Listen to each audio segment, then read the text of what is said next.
할렐루야. 네, 반갑습니다. 교회 소식을 먼저 말씀을 드릴게요. 나눠드린 주보를 참조해 주시기를 바랍니다. 예배가 실시간 동영상을 통해서 방송이 되고 있어요. 많은 활용을 바랍니다. 교회 홈페이지에도 올라가고 있고 하니까 유튜브를 통해서나 아니면 교회 홈페이지를 통해서 주중 많은 활용을 바랍니다.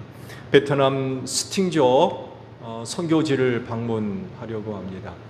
14분이 방문을 하게 됐고 은혜 가운데 잘 다녀올 수 있도록 기도 부탁을 드립니다.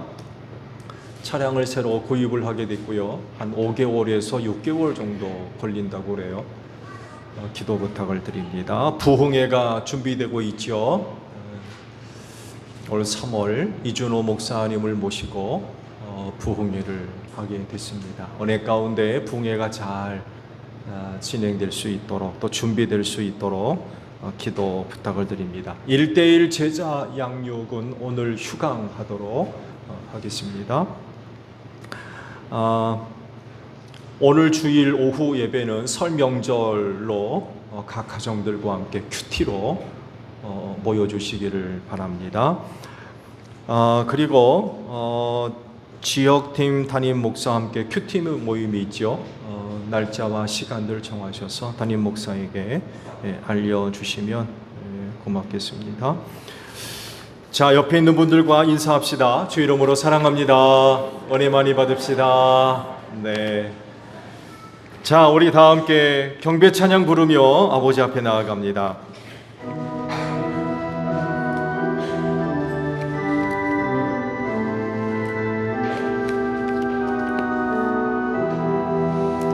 주 언약하신 것 끝까지 지키니 저 하늘나라 향하여 곧 가리라.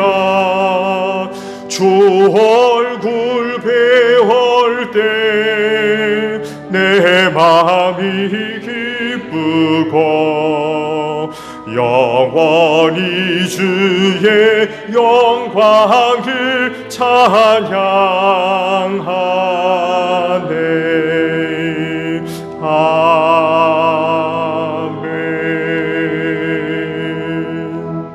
하나님 아버지 감사드립니다. 주의를 지켜 하나님을 예배할 수 있도록 믿음을 주시고 한 주간 은혜 가운데 인도하셔서 감사드립니다. 오늘도 저희가 드리는 예배를 기쁘게 받아 주시옵시고 하나님께서 기뻐 받으실 만한 예배가 될 수 있도록 성령님 오늘 우리를 도와주시옵소서. 성령님과 함께 드리는 신령한 예배가 되게 하시고 우리 예수님과 함께 드리는 진리의 예배가 되어져서 오늘도 우리의 예배를 통하여 하늘에 계신 아버지 하나님 홀로 영광을 받아 주시옵소서. 성령께서는 우리의 마음을 다스리시고 주관하셔서 순서마다 뜻을 기울이고 힘을 다하여 하나님을 예배할 수 있도록 성령님 오늘도 우리 예배를 도와 주시옵소서.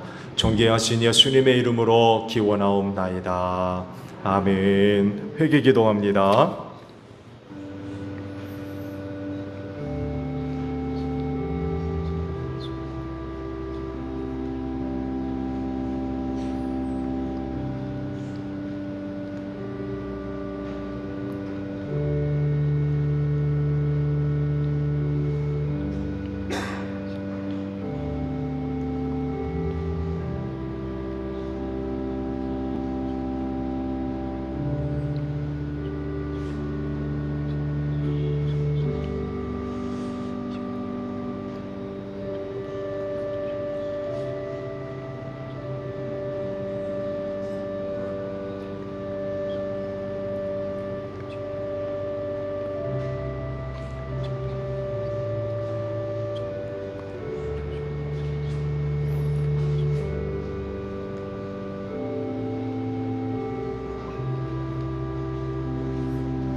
오라 우리가 서로 변론하자. 너희 죄가 주홍 같을지라도 눈과 같이 희어질 것이요 진홍같이 붉을지라도 양털같이 되리라. 이 말씀대로 진심으로 회개한 여러분의 모든 죄를 예수 그리스도의 십자가의 은혜로 용서하셨습니다.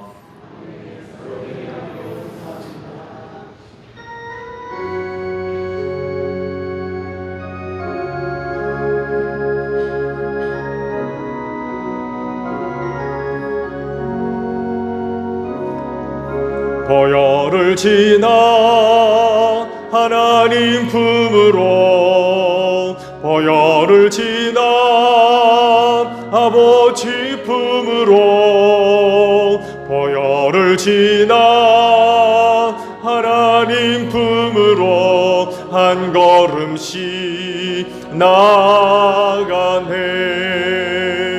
존귀한 주 보혈이 내 영을 새롭게 하시네. 존귀한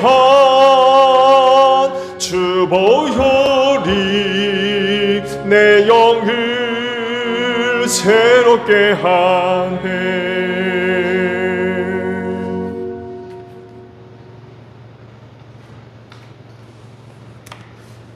기도하시겠습니다.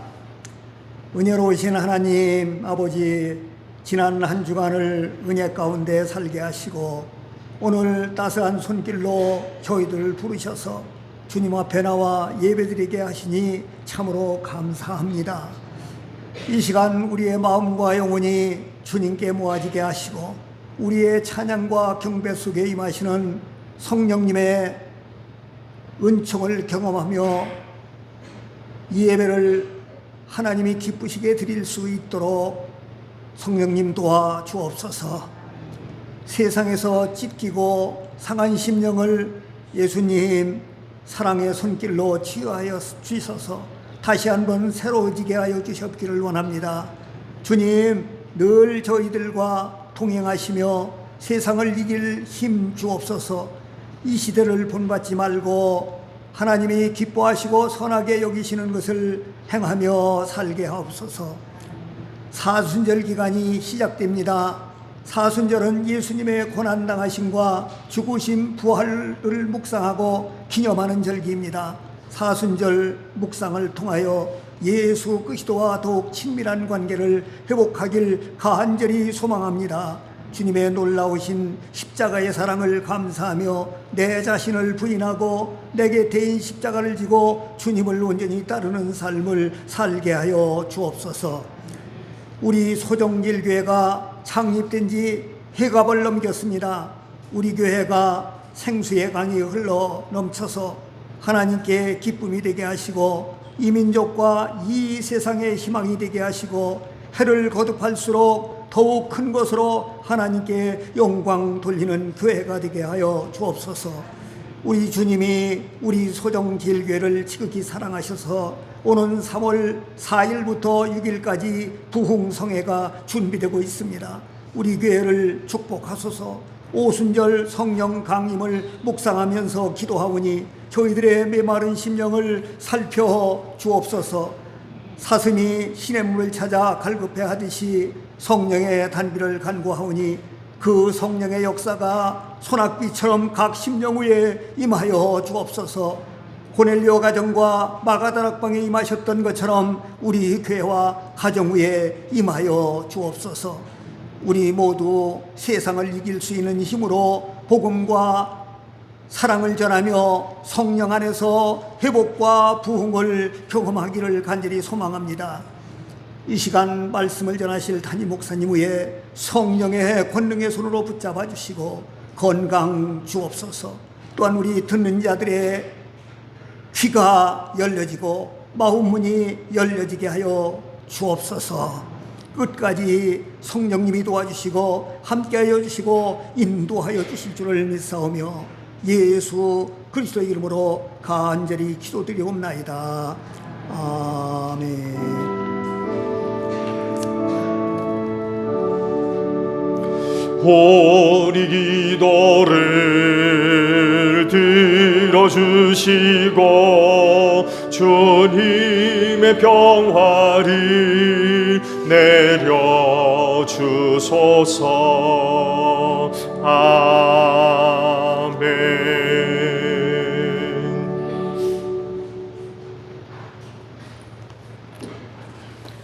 주연저로 6번째 주일 성서 독서입니다. 제1독서 열왕기하 2장 1절부터 12절 말씀입니다.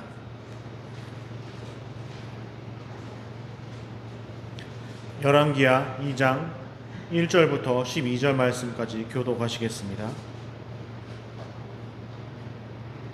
주님께서 엘리야를 회오리 바람에 실어 하늘로 데리고 올라가실 때가 되니 엘리야가 엘리사를 데리고 길갈을 떠났다. 길을 가다가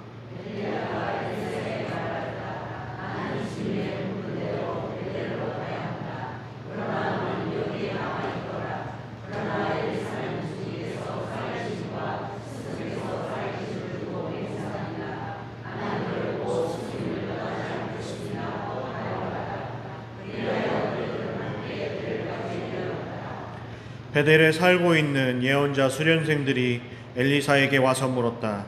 선생님의 스승을 주님께서 오늘 하늘로 데려가려고 하시는데 선생님께서는 알고 계십니까? 엘리사가 말하였다.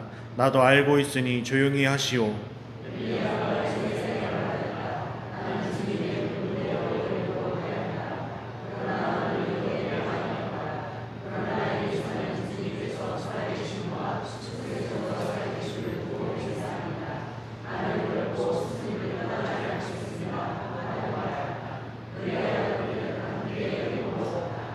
여리고에 살고 있는 예언자 수련생들이 엘리사에게 와서 물었다. 선생님의 스승을 주님께서 오늘 하늘로 데려가려고 하시는데 선생님께서는 알고 계십니까? 엘리사가 말하였다. 나도 알고 있으니 조용히 하시오.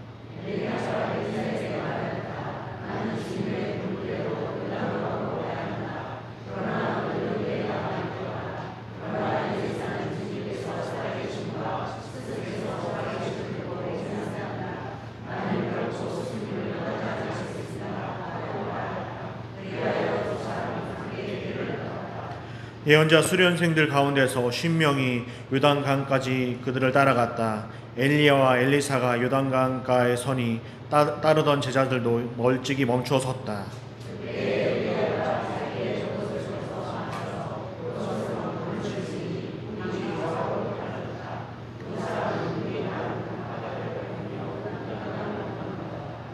요단강 맞은쪽에 이르러 엘리야가 엘리사에게 말하였다. 주님께서 나를 데리러 가시기 전에 내가 내게 어떻게 해주기를 바라느냐.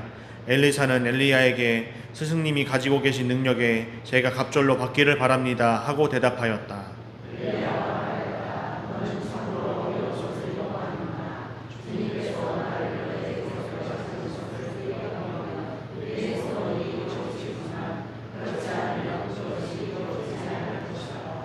그들이 이야기를 하면서 가고 있는데 갑자기 불병거와 불말이 나타나서 그들 두 사람을 갈라놓더니 엘리야만 회오리 바람에 싣고 하늘로 올라갔다.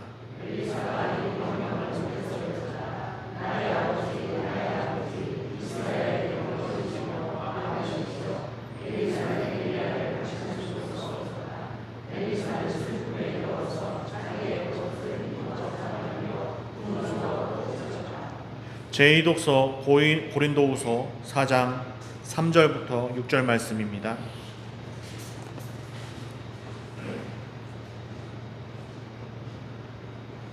고린도후서 4장 3절부터 6절 말씀입니다.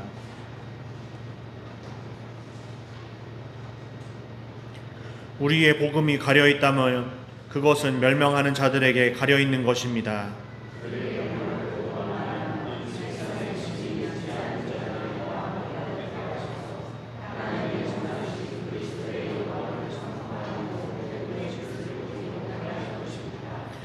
우리는 우리 자신을 전하는 것이 아니라 예수 그리스도를 주님으로 선포합니다. 우리는 예수로 말미암아 우리 자신을 여러분의 종으로 내세웁니다.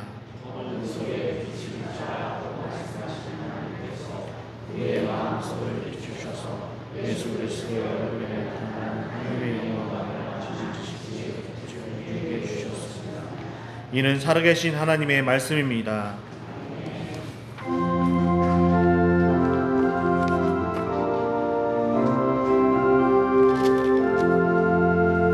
주님의 귀한 말씀은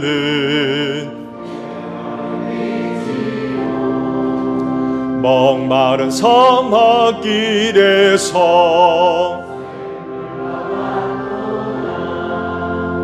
굶주린 나의 영혼을 내 갈 길 밝게 비추니 그 말씀 귀하다. 아멘. 주의를 위해 주시는 말씀을 보겠습니다. 사도행전 3장 11절에서 16절까지 있는 말씀을 보도록 합니다.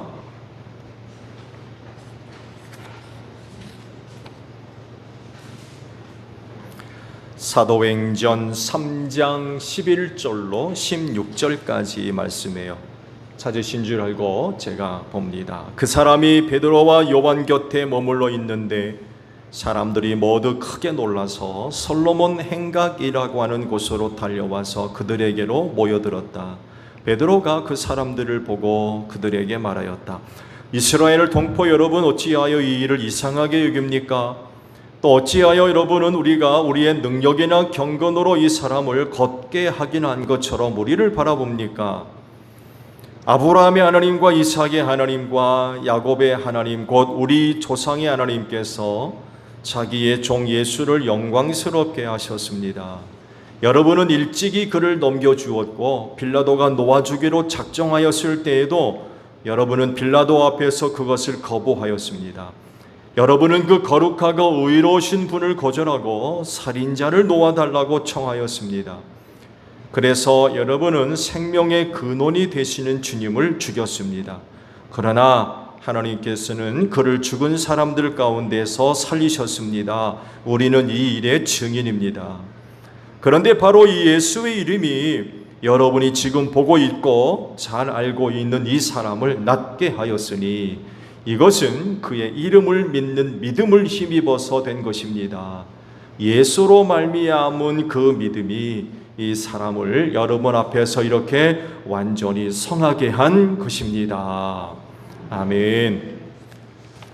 오늘도 주의를 지켜 하나님께 예배하시는 여러분 모두에게 부활의 소망이 충만하기를 축복합니다. 네, 감사합니다.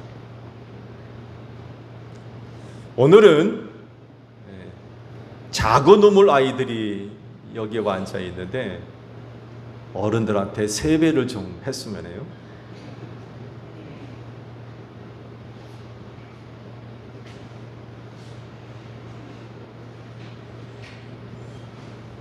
예.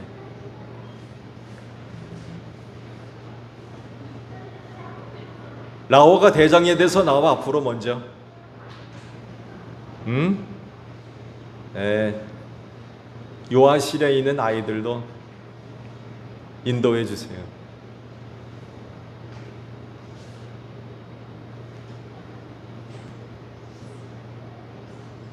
이 올라와요, 일이. 일이 올라와.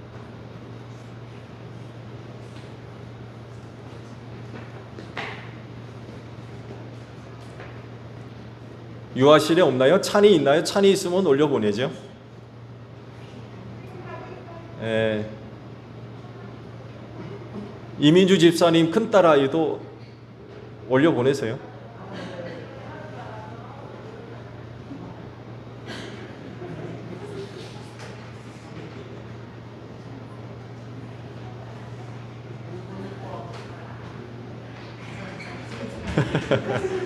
색동 옷 입었네, 찬이. 알아요? 올라와. 예. 데리고 오세요.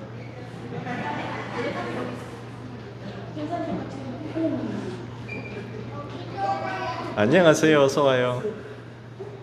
자, 우리 할아버지 할머니한테 우리 다 같이 일렬로 서서 그 옆으로 애들. 네, 그렇죠. 자, 새해 복 많이 받으세요 하고 우리 절하는 거야. 시작. 차렷. 인사. 절을 해야지, 절을. 찬이도 절해야지. 수줍어서 못했어? 찬이 한번 해봐, 절. 세배 많이 하세요. 복 많이 받으세요 하고. 부끄러워서 못해. 예. 자, 세뱃돈 하나씩 줄게.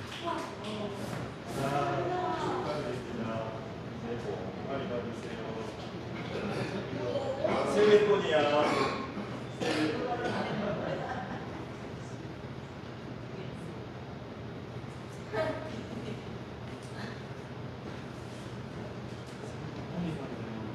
자, 우리 다 같이 축하의 박수를 해드릴까요? 축복의 박수 나죠. 축복의 박수. 자, 자리에도 들어가세요, 이제. 네.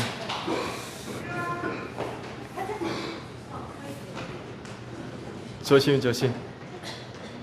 네. 찬이도 들어가고.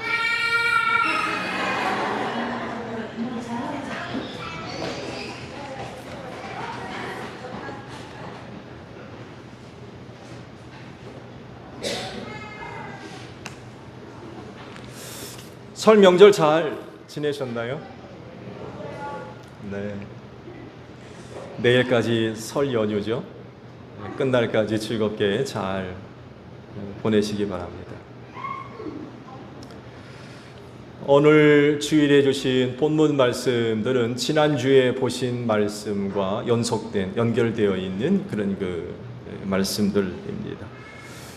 말씀을 들으셨듯이 오후 3시 기도할 시간이 돼서 베드로와 요한이 성전에 올라가게 되죠. 그러면서 아름다운 분 곁에 앉아서 구걸하고 있었던 사람을 만났다고 그러죠. 나면서부터 걷지 못했던 그 사람이 아름다운 분 곁에 앉아서 이제 구걸을 하고 있었죠. 그 사람을 만나서 그를 고친 그런 그 사역이 지난 주일 말씀을 봤습니다.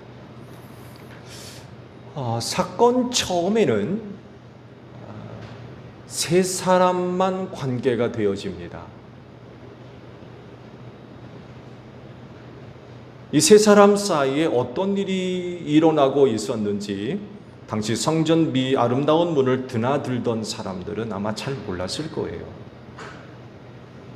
세 사람이 그렇게 모여 있으니까 누군가가 구걸하는 사람을 도와주려니 아마 이렇게 생각을 하는 사람이 거의 대부분이었을 거예요. 아마 그 세 사람이 모여 있다고 해서 뭘 하나 해서 가던 길을 멈추고 자세히 들여다보는 사람들은 아마 거의 없었을 겁니다. 이렇게 처음에는 이 세 사람만의 관계가 형성이 되다가 시간이 지나면서 점점 확대가 되어지죠. 고침받은 사람이 걷고 뛰면서 하나님을 찬양하는 모습을 사람들이 봤거든요.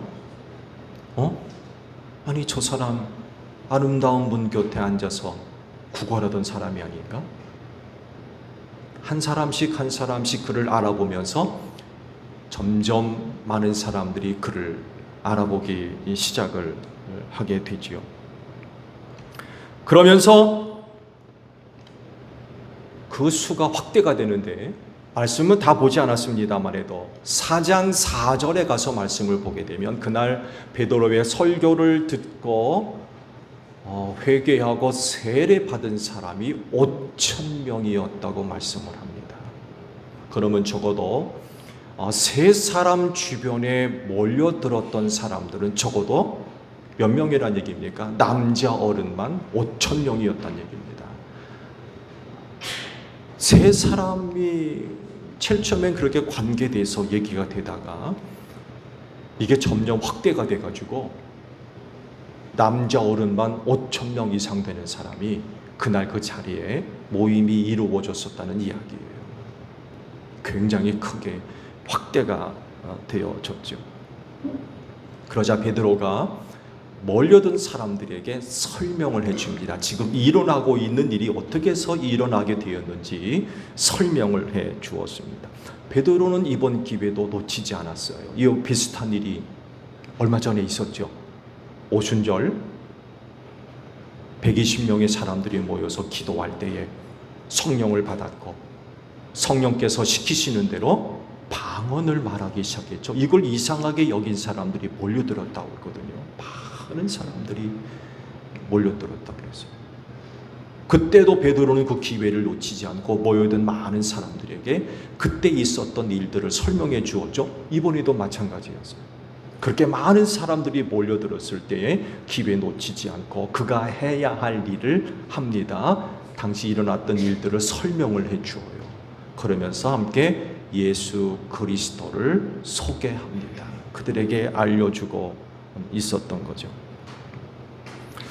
이때도 많은 사람들이 세 사람 주변에 몰려들었어요. 큰 관심거리였고 또 구경거리가 되었을 겁니다. 왜냐하면 자기들이 알고 있었던 아름다운 분 곁에 앉아서 구걸하던 사람이 일어났거든요. 자기들이 알기로는 나면서부터 걸어본 적이 없는 사람이었는데 그런 사람이 일어나 걷고 뛰면서 하나님을 찬양하니까 오늘날에는 뭐 볼 것 많고 들을 것 많으니까 이런 일들이 얼마나 많은 사람들에게 관심이 될지는 모르겠습니다만 해도 그때는 그렇지가 않거든요. 그건 정말 볼거리였습니다. 굉장히 관심거리였을 거예요. 그런 일이 세상에 어디에 있어요. 그러니까 그렇게 많은 사람들이 몰려들어 이게 어떻게 된 일인가 하고 이제 확인해 보기도 하고 구경하려고 그렇게 많이 몰려들었겠죠. 근데요, 당시 그 말씀을 보게 되면 사람들의 관심은 구걸하던 사람에게만 있는 게 아니었어요. 오히려 베드로와 요한에게 더 큰 관심이 있었던 것으로 보입니다. 왜냐하면 걷게 했기 때문에. 못 걸었던 사람을 걷게 만든 사람들이 거기 두 사람이 있거든요. 도대체 이 사람이 누군가? 어떤 사람들인가? 이 베드로와 요한에 대해서 더 큰 관심을 가졌던 것으로 보입니다. 그래서 베드로가 하는 말이 이런 말을 하죠. 어찌하여 여러분은 우리가 우리의 능력이나 경건으로 이 사람을 걷게 하긴 한 것처럼 우리를 바라봅니까? 라는 말을 해요. 이 말을 볼 때 그때 보였던 많은 사람들의 관심은 베드로와 요한에게 집중되었었다는 것을 우리가 알 수 있죠. 근데 베드로가 왜 이런 말을 했을까요? 당시 사람들이 생각하기를 기적 같은 것을 행하는 사람은 이렇게 이해를 했어요. 그 사람의 어떤 능력이 있거나 쌓아놓은 경건의 훈련들을 많이 쌓은 사람들이 이런 기적 같은 일을 행하는 줄로 알았기 때문에 그렇게 표현을 했어요. 이런 생각들을 갖고 있었기 때문에 베드로와 요한을 바라보던 사람들의 눈길이 어땠을까요? 자기들이 하지 못하는 그런 그 기적을 행했고, 또 자기들 생각에는 어떤 능력을 갖고 있고, 그동안 오랫동안 쌓아놓았던 경건들, 이런 것들을 갖고 있는 사람들인가 해서 바라보니까 그들의 눈길이 어떻겠습니까?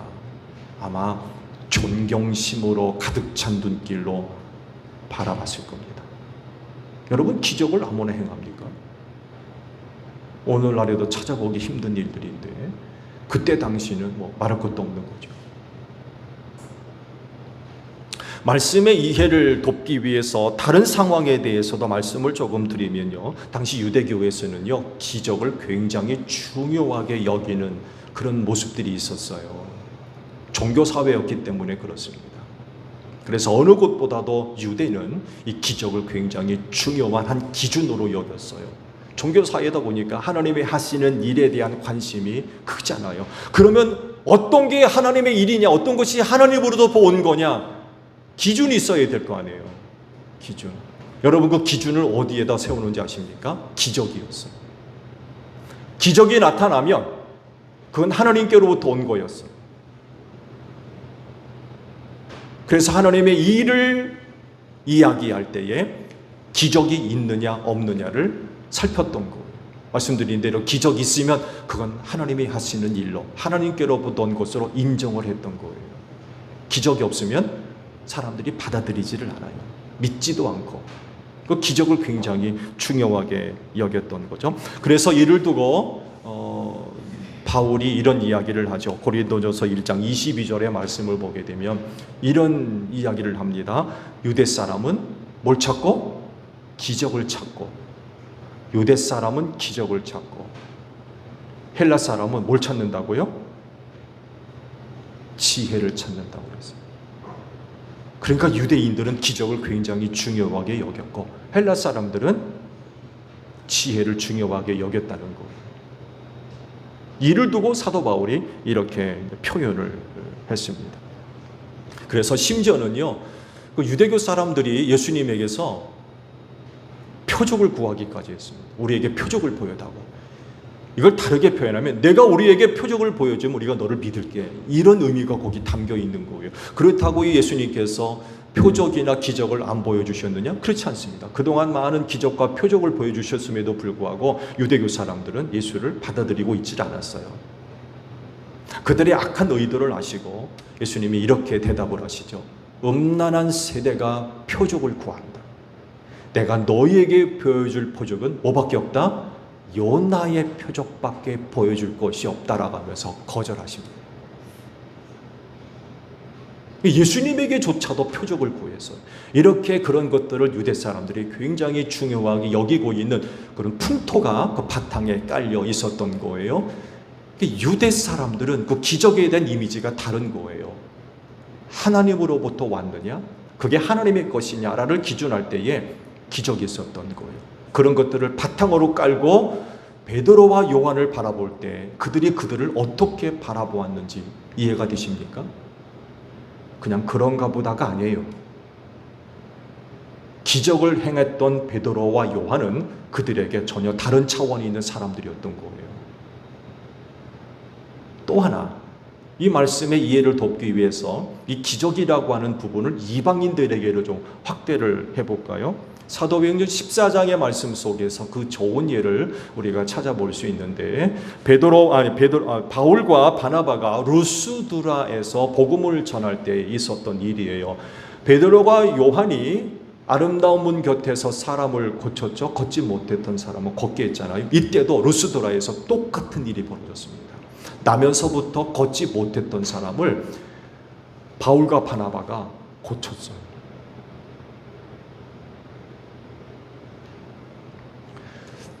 그가 그곳에서 복음을 전할 때에 나면서부터 걷지 못했던 한 사람이 바울이 증거하는 말에 귀를 기울이고 듣습니다. 이걸 바울이 발견했어요. 그래서 그를 많이 쳐다보면서 확인해 보니까 그에게 구원받을 만한 믿음이 있는 것을 발견했어요.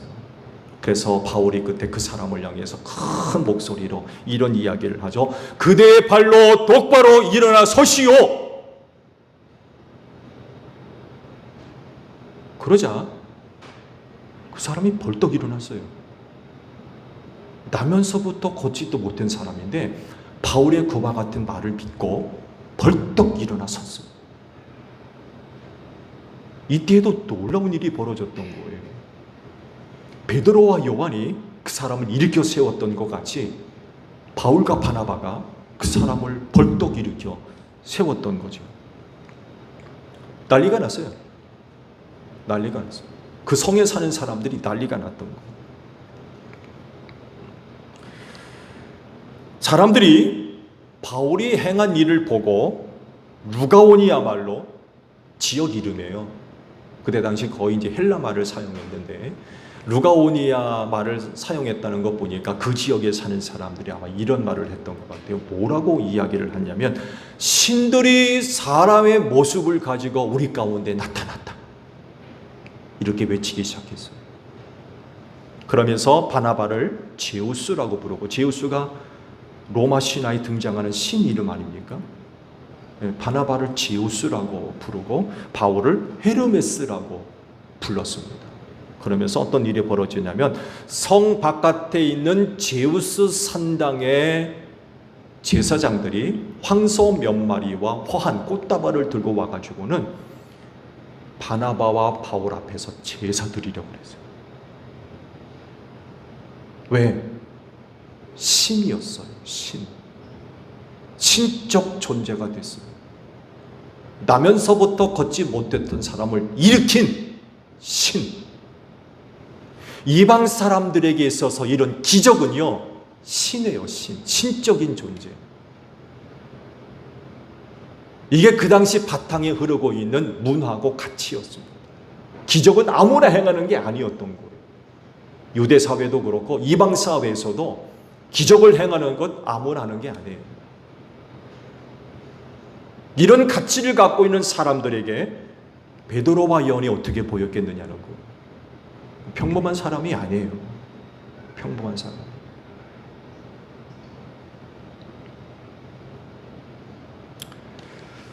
근데 베드로와 요한이요, 그런 사람들 앞에서 그런 척 하지 않았습니다. 잘난 체도 하지 않습니다. 자기 자랑하지 않습니다. 우쭐해 하지도 않았습니다. 그런 그들 앞에 베드로와 요한이 취한 행동이 뭐예요? 그렇게 모인 많은 사람들이 두 사람에게 집중되어 있거든요. 근데 그 관심을 다른 데로 돌려놓습니다. 어디로 돌려놓습니까? 예수에게로 돌려놓습니다. 모인 사람들에게 예수를 소개해 줍니다. 예수님이 누구이며 어떤 분인지 알려줍니다. 왜? 사건의 진실이 무엇인지를 알기 때문에 그래요.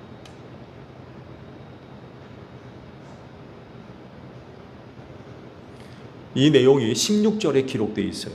보세요. 그런데 바로 이 예수의 이름이 여러분이 지금 보고 있고 잘 알고 있는 이 사람을 낫게 하였으니 이것은 그의 이름을 믿는 믿음을 힘입어서 된 것입니다.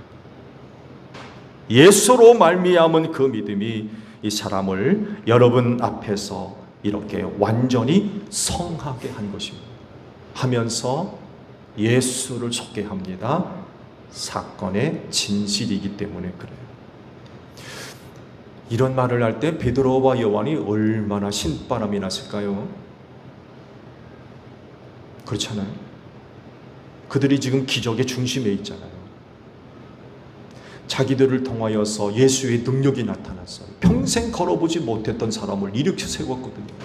그것에 대해 증거할 때에 베드로와 요한의 마음이 얼마나 신바람이 났었겠습니까? 그 예수를 증거하는데 굉장히 신바람이 났을 거예요.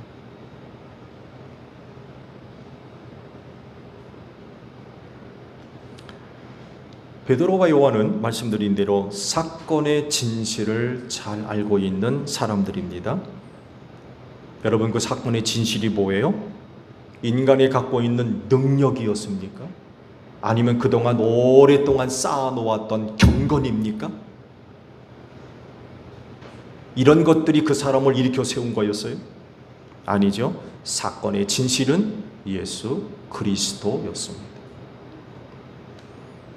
이 이름이 그를 일으켜 세웠다는 거죠. 그를 믿는 믿음이 그를 일으켜 세웠던 겁니다. 나면서부터 그런 적이 없는 사람을 일으켜 세울 때에 의학적인 방법 사용하지 않았습니다. 뭐 침을 놓고 수술을 하고 약을 먹이고 약을 바르고 주문과 주술을 외우고 그런 거 하지 않았습니다. 그를 일으켜 세울 때 어떤 것도 사용하지 않았습니다. 예수의 이름으로 일으켜 세웠어요. 이것이 사건의 진실이었습니다. 그들이 한 일이 아무것도 없다는 걸 너무나도 잘 알고 있는 거예요. 근데 몰려든 사람들은 그렇게 안 보고 있어요. 지금 그 사람들한테 능력이 있는 줄 알고 있어요. 말씀드린 대로 오랫동안 쌓아놓은 경건의 훈련들, 이런 것들을 갖고 있는 사람들로 보고 있는 거예요. 그런 것들이 그를 일으켜 세운 줄 알고 있는 거죠. 그렇지만 사건의 진실은 그게 아니라는 것을 두 사람이 알고 있어요. 사건의 진실은 예수 그리스도의 이름이라는 것을 두 사람이 너무나도 잘 알고 있던 거죠. 그래서 사건의 진실을 알고 있는 사람으로서 딴 얘기하지 않습니다. 예수 그리스도만 이야기합니다. 그게 진실이었기 때문에 그래요. 그때 상황을 살펴보게 되면 엇갈려요. 서로의 시선이 굉장히 엇갈려요. 한 곳으로 집중되어 있지 않고 서로 엇갈려 있어요. 모인 사람들은 기적을 중요하게 여기는 종교적 배경을 갖고 있었던 사람이라고 말씀을 드렸죠. 사람이 어떤 능력이나 경건을 찾아다니는 사람들이었어요. 그런 것들로 사람을 일으켜 세우는 기적을 행하는 줄 알고 있었기 때문에 그거를 좀 찾고 있는 거예요. 그 사람한테 어떤 능력이 있나, 경건의 훈련은 몇 년 동안 쌓았나, 이런 것들을 찾고 있는 거죠. 그러다 보니까 베드로와 요한에게 초점이 맞춰져 있는 거예요. 초점.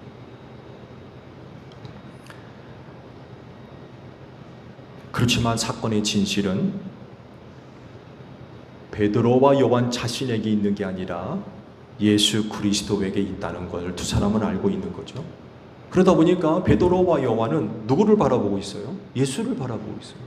모여든 사람들은 자기들을 바라보고 있는데 사건의 진실을 알고 있는 두 사람은 예수를 바라보고 있는 거예요.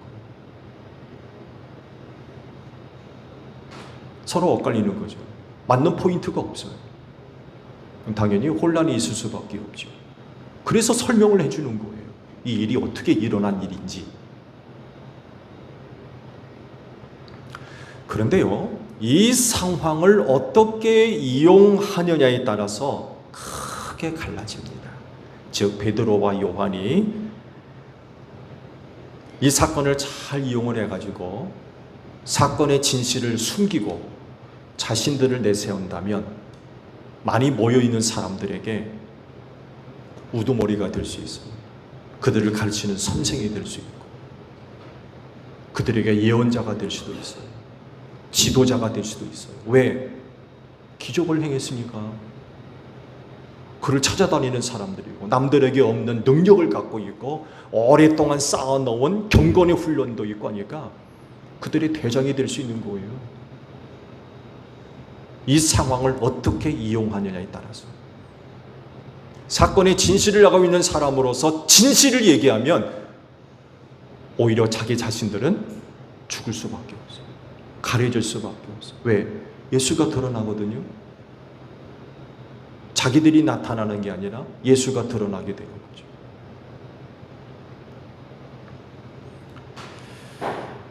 여러분은 이 상황이라고 하면 이걸 어떻게 이용하시겠습니까?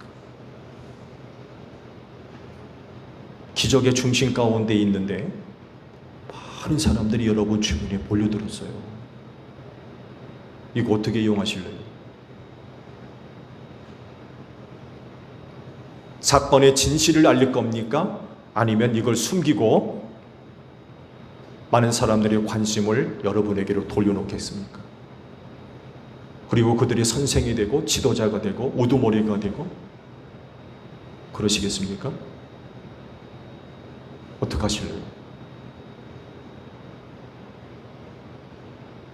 여러분, 오늘날에도 그때 당시와 별반 다를 바가 없어요. 많은 사람들이 이런 것들을 찾아다니거든요. 그리고 이런 것들을 이용해서 그들의 우두머리가 되려 하는 사람들 참 많이 있습니다.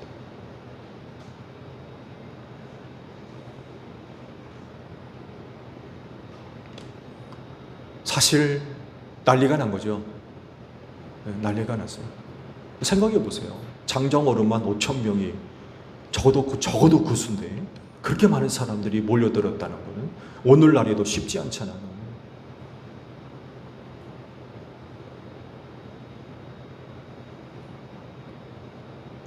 말씀드린 대로 걷지 못하던 사람이 걸었으니 이건 진짜 난리가 난 거죠. 거기다가 그를 낫게 한 사람이 지금 저들 앞에 있어요. 그들 앞에 지금 있습니다. 그러니 그 많은 사람들이 베드로와 요한을 어떻게 여기겠습니까? 근데 베드로는 이번에도 자기 역할을 충실하게 감당을 했어요. 사람 낚는 어부로서의 역할을 이번에도 충실하게 감당을 합니다. 사람들에게 예수를 소개시켜 줍니다. 여러분, 베드로는 결코 어떤 사람들의 우두머리가 되는 사람이 아니에요. 지도자가 되는 것도 아니고 선생이 되는 것도 아닙니다.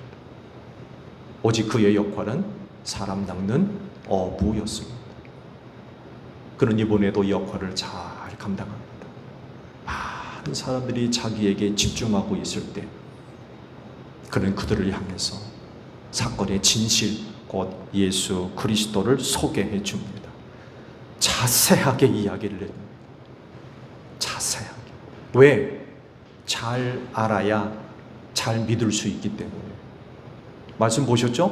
그 예수에 관해서 소개할 때 대충 얘기하지 않습니다. 예수와 관련된 이야기 거의 모두를 이야기해 줍니다. 하나도 남김없이 있는 그대로 사실을 이야기해 줍니다. 왜? 제대로 알아야 되기 때문에. 그래야 그를 믿을 때도 참 믿음을 가질 수 있죠. 있는 그대로 예수에 관해서 자세하게 이야기를 해줍니다. 근데요, 그가 증언하고 있는 이야기를 가만히 들여다보게 되면 마이너스가 날 수 있는, 손해가 날 수 있는 내용도 있어요. 거의 두 가지나 됩니다.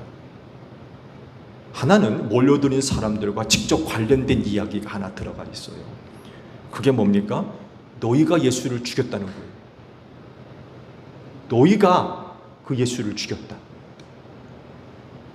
빌라도는 나 죽이를 원했으나 너희는 거절했다. 너희가 그를 십자가에 못 박아 죽였다.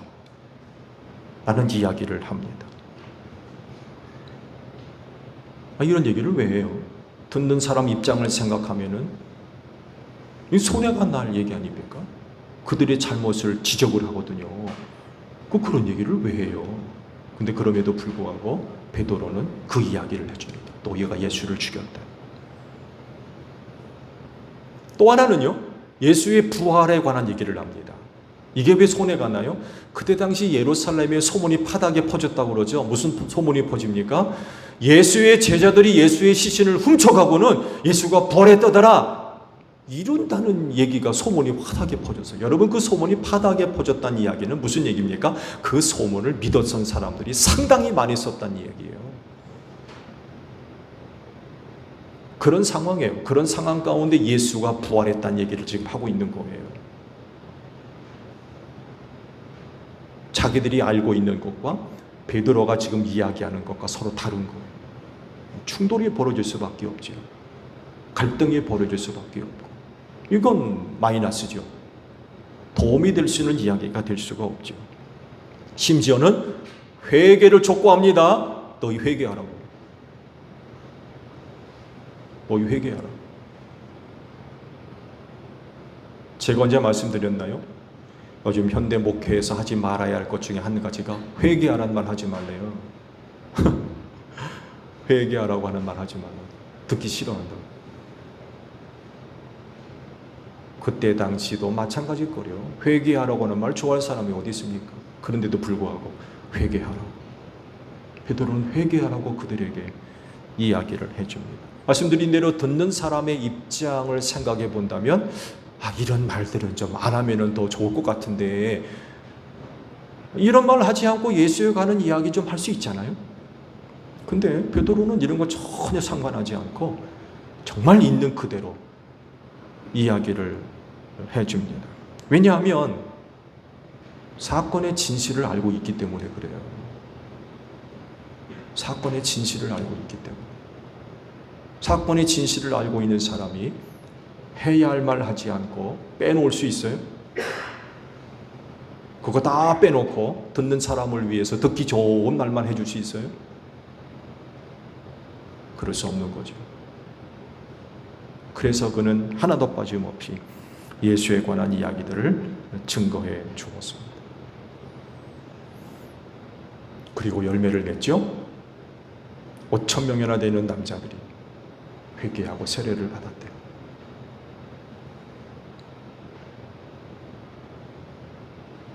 여러분, 예수님을 알립시다.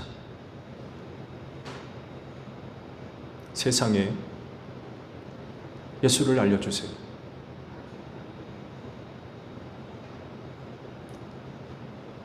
어떤 일로 인하여서 많은 사람들이 여러분들에게 집중할 때가 있을 겁니다. 어떤 일이 됐든 간에 그 일의 중심에 여러분이 계시다고 하면 사람들은 틀림없이 여러분들에게 집중할 겁니다. 이게 무슨 일인가 해서. 우리가 이때를 잘 이용해서 예수를 소개해 줘야 됩니다. 베드로가 지금 이 일을 하고 있는 거예요. 왜냐하면 사건의 진실을 알고 있기 때문에 그렇습니다. 여러분, 사건의 진실이 뭐예요? 그 다른 게 아니라 모든 것에 그리고 모든 일에 누가 계세요? 하나님이 계시기 때문에 그래요. 하나님이 없는 모든 일, 모든 곳, 모든 것이 있을 수 있어요? 있어요, 없어요? 있을 수 없어요. 어느 것 하나라도, 무슨 일이라도 하나님이 없는 게 어디 있습니까? 그 모든 것에, 그 모든 일에 하나님이 거기에 함께 계시잖아요. 이게 사건의 진실이에요.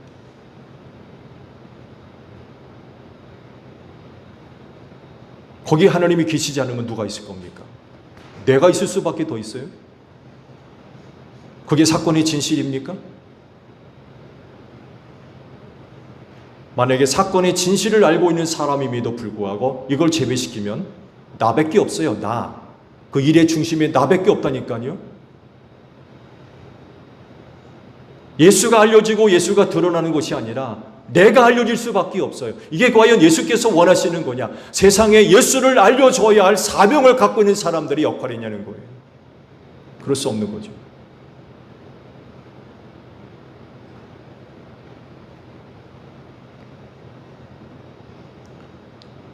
뿐만 아니라 여러분은요, 그 모든 것들을 예수 안에서, 그리고 예수를 통해서, 그리고 예수를 위해 사는 분들입니다. 예수가 빠질 수 있어요? 여러분이 지금 무슨 일 하고 계실 텐데 여러분 그 일 누구를 위합니까? 예수를 통해서, 예수와 함께, 예수 그리스도로 말미암아 그 모든 일을 하고 계시지 않아요?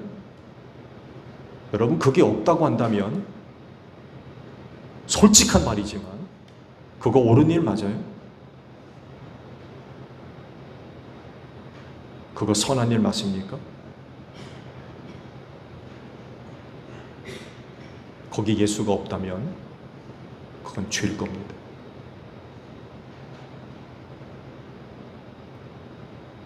모든 일을, 모든 것을 예수와 함께, 예수 그리스도를 통해서, 예수 안에서 하는 분들이잖아요. 근데 어떻게 예수를 안 알려줍니까? 당연히 예수를 알려줘야 돼요.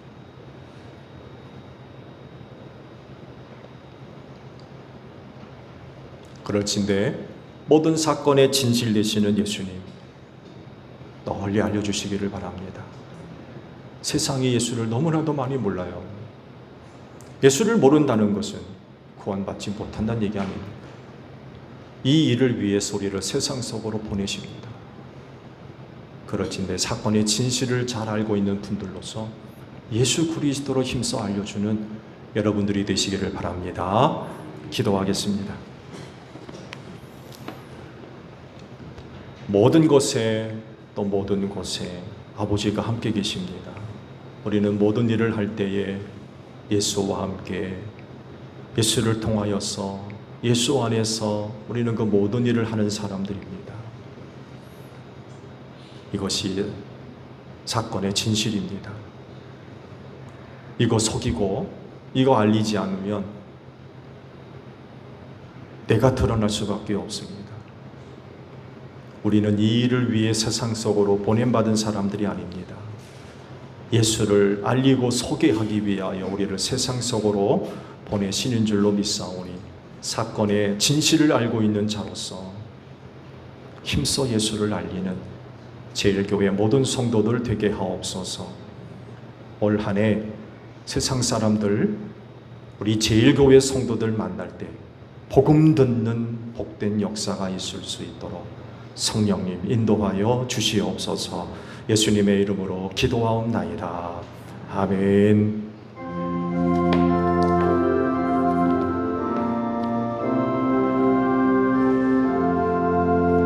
낮에는 구름 기둥과 주 백성 앞에 나타나 하늘의 깊은 지혜를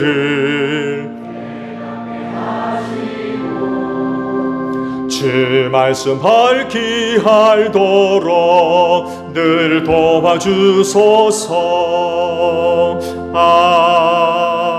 아멘. 주신 말씀 우리 생각하며 화답 찬양 하나님께 드립니다.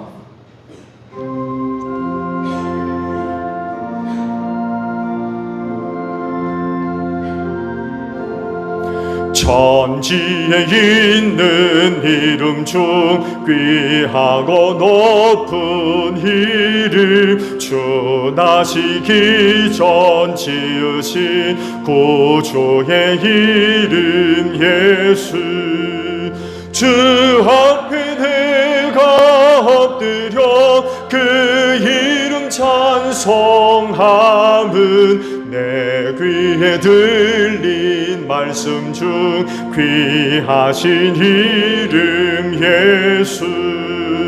주 주 십자가에 달릴 때 명패에 쓰인 대로 저 유대인의 왕이요 거두리 왕이시라. 주 앞에 내가 엎드려 그 이름 찬송함은 내 귀에 들린 말씀 중 귀하신 이름 예수.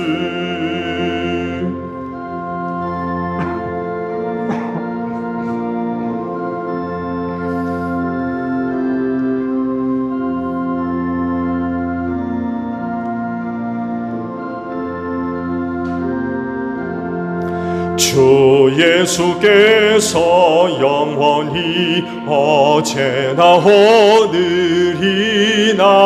그 이름으로 우리에게 참 복을 내리신다.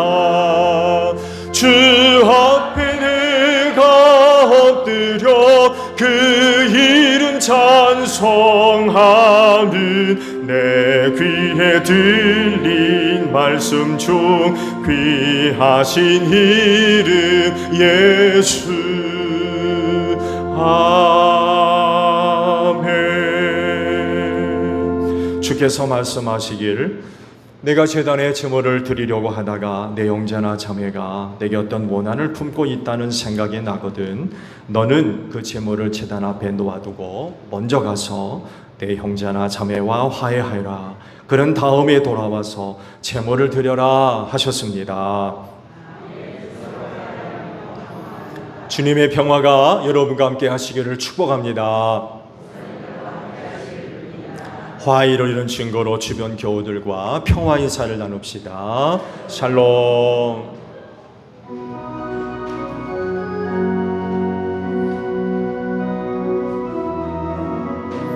하나님 어린 양 세상의 죄를 없애시는 주여,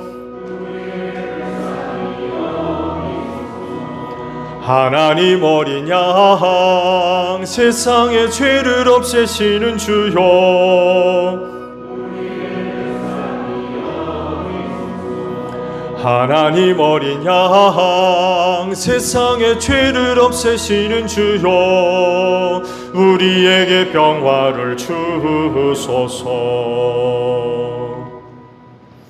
여러분, 성경에 이르기를 각자 마음에 정한 대로 해야 하고 아까워하면서 내거나 마지못해 사는 일은 없어야 합니다. 하나님께서는 기쁜 마음으로 내는 사람을 사랑하십니다 라고 하셨습니다.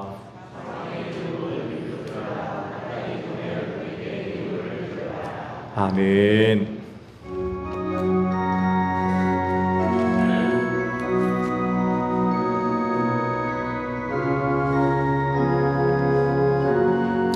내가 늘 의지하는 예수, 나의 상처 입은 심령을 불쌍하게 여기사 위로하여 주시니, 미쁘신 나의 좋은 친구, 내가 의지하는 예수, 나의 사모하는 친구, 나의 기도 들으사 응답하여 주시니, 미쁘신 나의 좋은 친구, 주의 손 의지하고 살 때 나를 해할 자가 없도다.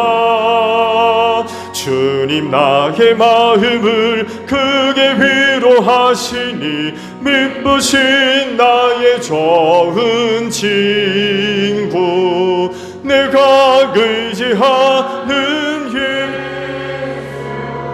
나의 사모하는 친구, 나의 기도를 응답하여 주시니, 미쁘신 나의 좋은 친구, 내가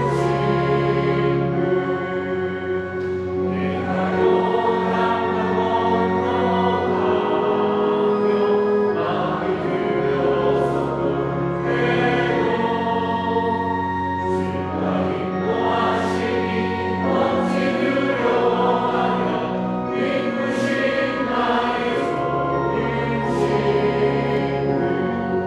내가 의지하는 예수 나의 사모하는 친구 나의 기도 들으사 응답하여 주시니 미쁘신 나의 좋은 친구 이후 천국에 올라가서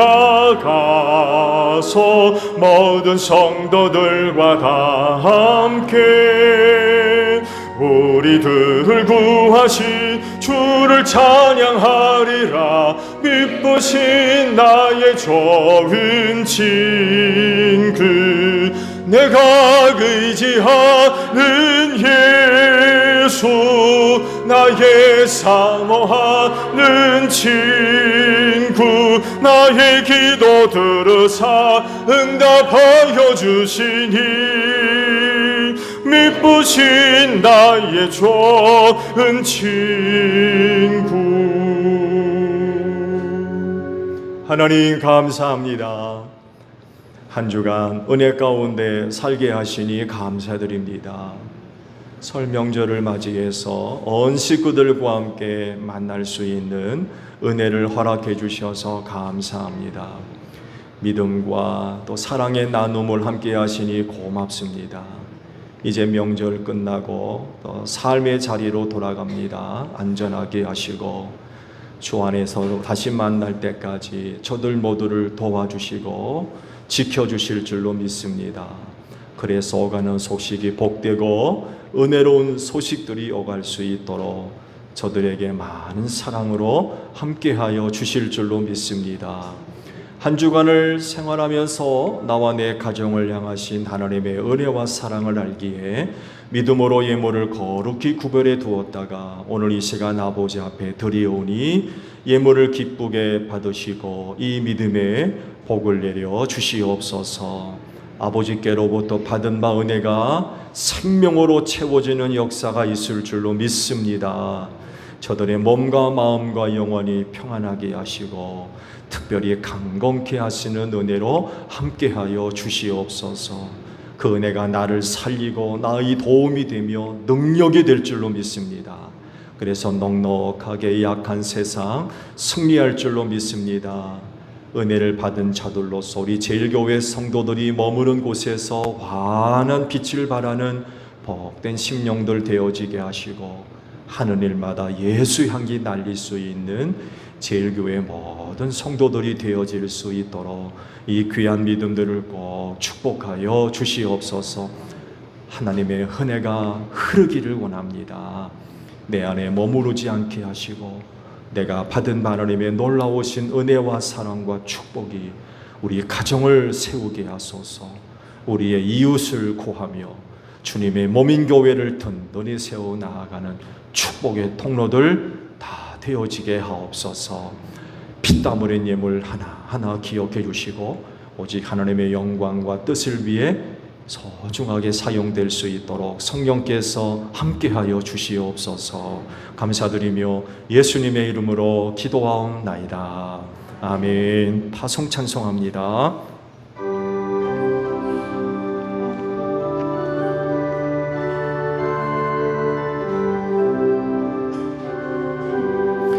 흑암에 사는 백성들을 보라. 수많은 심령 멸망하겠네.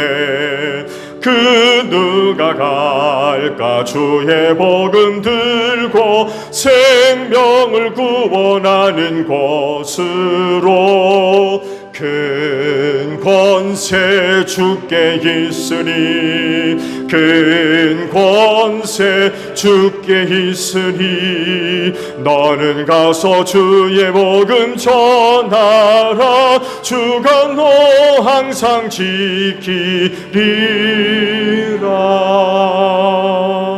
너희는 온 천하를 다니며 만민에게 복음을 전하라.